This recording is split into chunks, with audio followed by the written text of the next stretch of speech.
So I think I've spoken to some of you might recall, I don't expect you to remember every sermon, so don't worry if you don't, that I used to work for a company about 20 years ago. I worked for a company called Aquint. This is a picture, there's their logo, and that's John Schwang there. He is the CEO of Aquint, and I know John, he's just a couple years older than I am, he's a nice guy. He's not always a nice guy, sometimes he can be kind of brusque, but he has a nice smiling face there. And I always think it's important to put faces to companies, because we tend to talk about companies in a very broad sense, but there are people in charge who run the company, and they're setting the tone for the company. So unlike the Supreme Court or legislation, I do not believe that a company is a person. I think that it's run by people.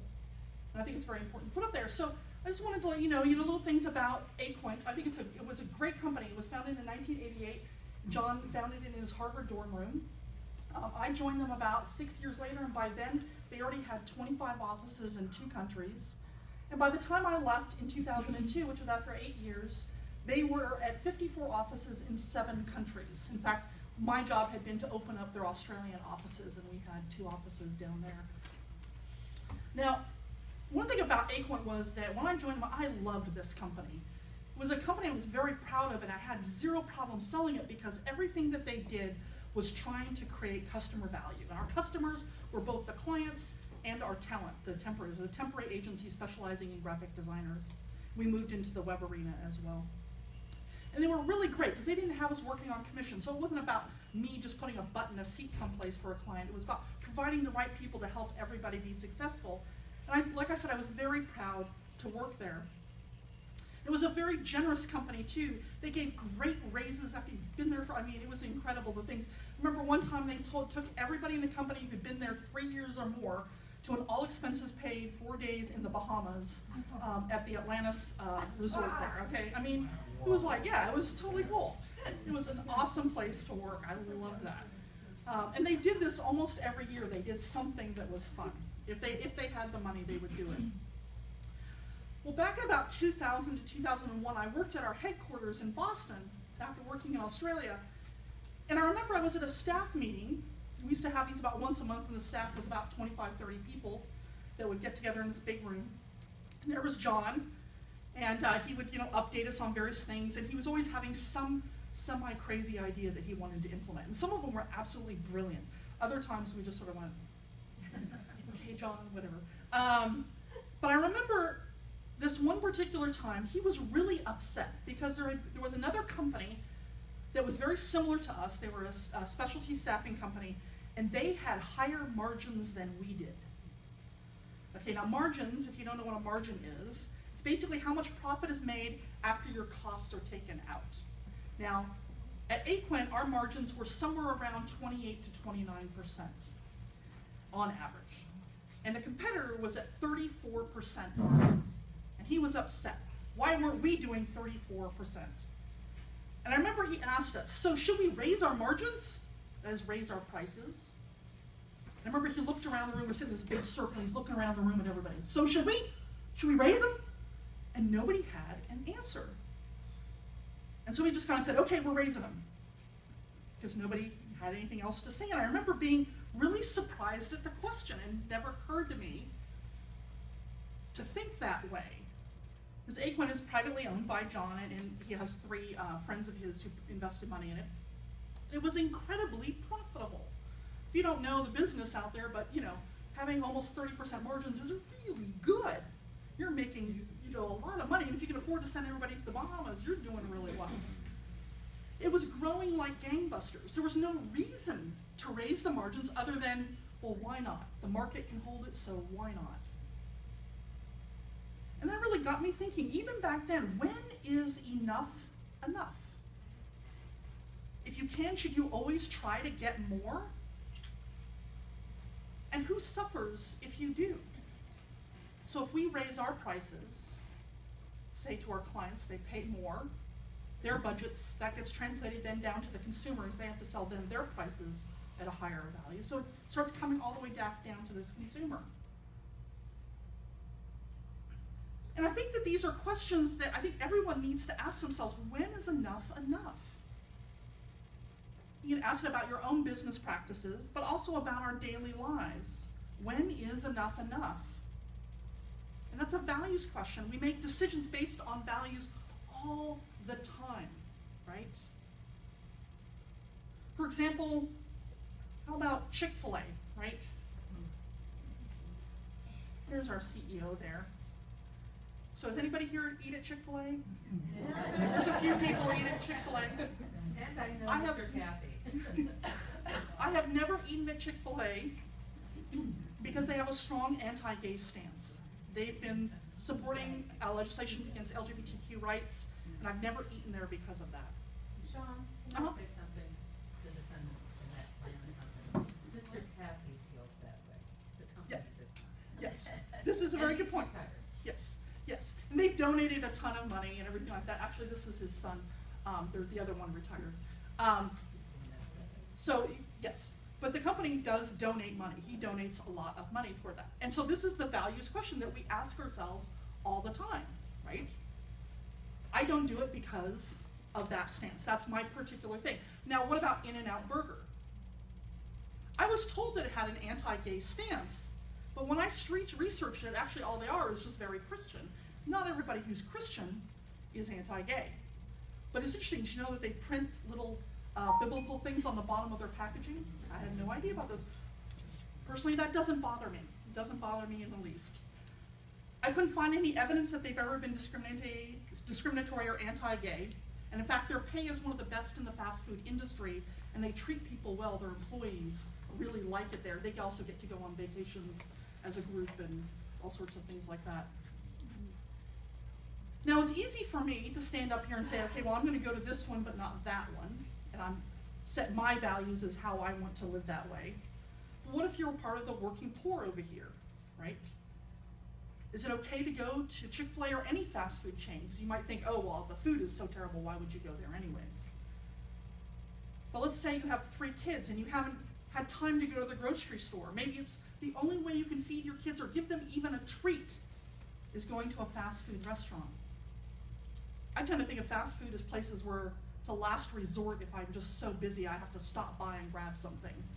For me, it isn't a treat, but for many people, it is. So we who can afford to eat elsewhere often look down on those who can't. But if your values are, I'd rather feed my kids, this is often one of the few options. Now, sometimes a company's reputation is based on who is evaluating it. So let me give you an example of this. Jerry Epstein of the New York Times, he wrote the following. He said, "There's an evil company in Arkansas. Some say it's a discount store, a very, very big discount store, and it will do just about anything to get bigger. You've seen the headlines. Illegal immigrants mopping its floors, workers locked inside overnight, a big gender discrimination suit, wages low enough to make other company workers go on strike. And we know what it does to weaker suppliers and competitors. Crushing the dream of the independent proprietor, it's the enemy of all that is good and right in our nation." There was another big discount store in Arkansas, yet this one couldn't be more different from the first. Founded by a folksy entrepreneur whose notions of thrift, industry, and the square deal were pure Ben Franklin, this company is not a tyrant but a servant, passing along the gains of its brilliant distribution system to consumers. Its far-sighted managers have done nothing less than democratize the American dream. Its low prices are spurring productivity and helping win the fight against inflation. It's America's most admired company. Last year, this company gave $140 million in donation to nonprofits and it's been called one of the most philanthropic organizations by Fortune magazine. And the weirdest part is both of these companies are named Walmart. Yeah. Interesting. Now Walmart, I have issues with Walmart because they pay terrible. Most of their employees are on food stamps, and according to a report released by Congress, every Walmart center costs taxpayers close to $1.3 million in public benefits on average, simply because the company's low wages force their employees to rely on public assistance to make ends meet. They have actively opposed the living wage law. They're anti-union. And their argument has been, well, we got to keep prices low, so we need to keep costs low.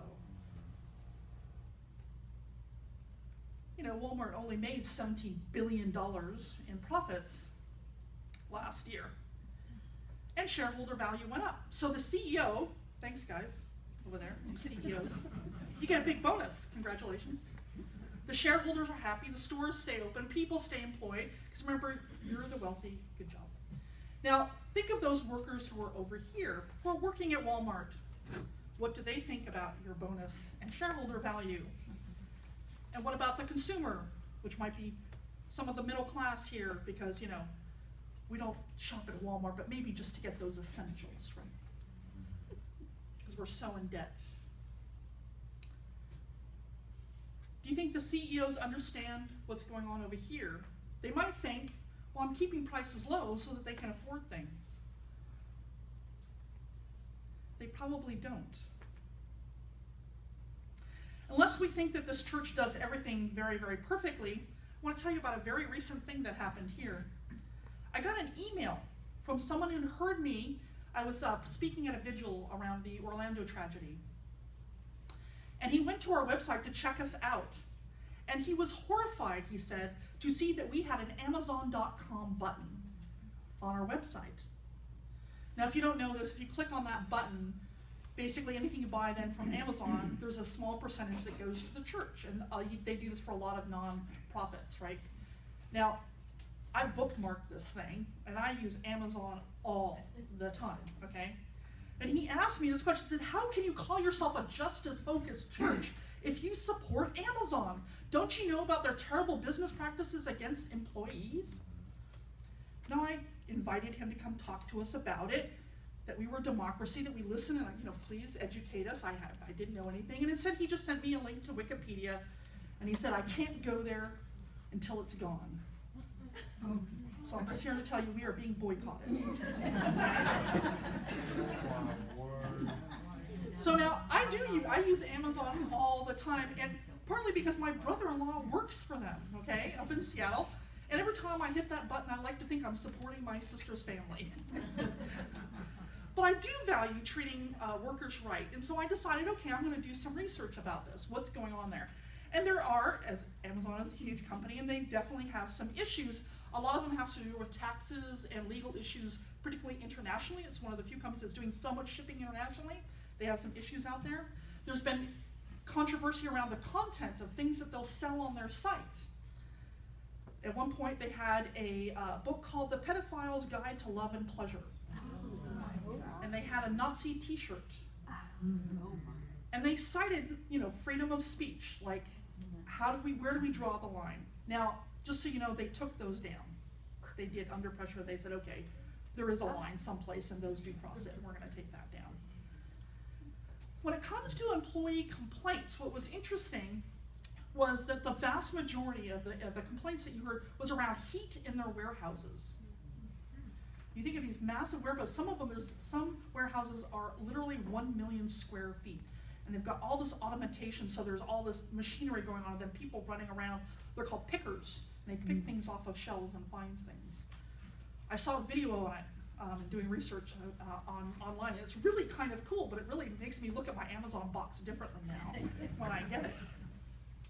Now, as I said, most of the complaints now, because of this, and the biggest one was actually in the UK. There were 20 angry employees said people were fainting, it was so hot in there, right? So Amazon dedicated $52 million invested in cooling it down. Now, $52 million may be peanuts to a Walmart, but it's actually a big deal for Amazon. It's actually, their margins are closer to about 2%. Most retail is very, very small. So about 1.5 to 2%. So $52 million is actually a huge investment for them to do that. Now, we'll see if they actually do it. They decided to dedicate this, I think, like a year or two ago that they were going to do this. But, okay, so they're fixing it. It seems to be that they're fixing it. The warehouse work that they do, people say it's really hard work. People walk 10 to 13 miles a day. Boy, my Fitbit thing would be just, you know, rocking out. It'd be so awesome. And people do have quotas that they have to meet. They have to be able to pick a certain number an hour, right? So people are asked to work very hard. And there's lots of security. You can't even go in with your cell phone. You have to go through security and all sorts of things. And one employee put it this way, he said, the work does suck, but all warehouse work sucks. This is, I've experienced far worse conditions and been treated terrible, even worse by other Fortune 500 companies. And I thought, does that make it okay? You know, so this is my thought process. Like, does that make it okay? And yes, warehouse work is hard work. So is construction. Physically, it's hard work. So can it be okay that some work is going to be physically really hard? One thing I noticed, though, is that none of the complaints that I could find at any rate were criticized for pay or for benefits, which are actually very good for the industry and in general. So I thought that was interesting. So I thought, you know, okay, I value hard work and I value good pay. I value allowing people to make mistakes and make it better. If Amazon is getting better, I'm okay with it. I value seeing all sides of this. So I'm okay with Amazon, but I had to go through that process. I had to look and read and research. And if that changes, okay, I'll give up Amazon. There are other places, people, truly, that you can buy things, just so you know. There's Barnes & Noble, there's Target online, you can do all sorts of things. Zappos, don't forget Zappos. But I'm not okay personally with Walmart or Chick-fil-A because of the way they treat people. That's where I personally draw the line. But each of us does it differently, and some of it may depend on where you are, even on that spectrum of wealth. I can afford to be picky, right? But if I'm the working poor, can you afford to be as picky? So this leads to another question. What are you willing to give up to live your values? I think this is what the heart of what Gandhi is talking about, really, when he talks about any of these 7 social sins, but in particular, commerce versus morality. It's not just the big companies that need to change their values, but also the choices we make in supporting them. Gandhi said this. He said, a principle is a principle, and in no case can it be watered down because of our incapacity to live it in practice. We strive to achieve it, and the striving should be conscious, deliberate, and hard. Well, dang. It needs to be hard. I wish living our values was easy. It's not always. So what are you willing to give up to live your values? And I think that as a culture, there's also a big question to be asked that we haven't really been asking. What's the purpose of business? Is it to make a profit? Or is it to contribute to the common good by paying a living wage and producing quality goods that cause no harm? I was thinking if that was our purpose, right? Common good by paying a living wage and producing quality goods that cause no harm. Think of all the lawsuits we could avoid. But all the measures of what makes a good company, if you read Fortune 500 or whatever it is, all the measures of what makes a good company are around profit, right? Their quarterly earnings, the stock prices, their margins. We value fast growth and big numbers. What we don't ask is what is the human price of that growth and those big numbers? And here to me is sort of one of the great ironies. Is that Aquint taught me, they had 4 principles. We have 7 as Unitarian Universalists. They're on the back of your announcements that you got here if you want to see what they are. Aquint actually had 4 principles, and one of them was people make the difference. They believe that if you hire the right people and you treat them well, you're going to grow, and you'll be able to do so much more. As I said, they paid us well, we work on commissions, and we grew like gangbusters. But ever since 2000, ever since John asked that question, well, should we raise them? Should we raise our margins? And he went ahead to try to do that at any rate. Things started to change. I left soon after that. Oh, here's Jeff Bezos at Amazon. So here's Aquint again. I left in 2002. It was booming. I left for many reasons, one of which I got a call to ministry. But the other was I started hearing sort of disturbing talk from John. It was less about how are we going to provide customer value for everyone and make everyone win-win situations. It was about margins. It was about profit. He started thinking about instituting a bonus structure for our salespeople. It was sounded a lot like commission. And the focus went off of our customers and employees to numbers and to profit. So I just went yesterday and I went online to look at them and see where they're at. In 2016, they now have 25 offices in 4 countries. They're half the size that they were. Now, I honestly don't know. We went through a recession in there, although usually people pick up on temporary help during a recession. I don't know entirely what happened, but I can't help but wonder, when you lose that sense of mission, that sense of meaning and purpose of who you are, and you lose that and you focus only on money, I think you lose out on something.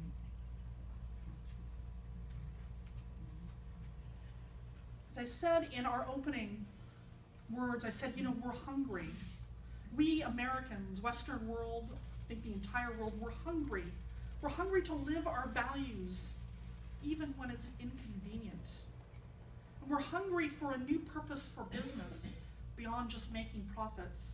And being hungry, you know what? It's uncomfortable.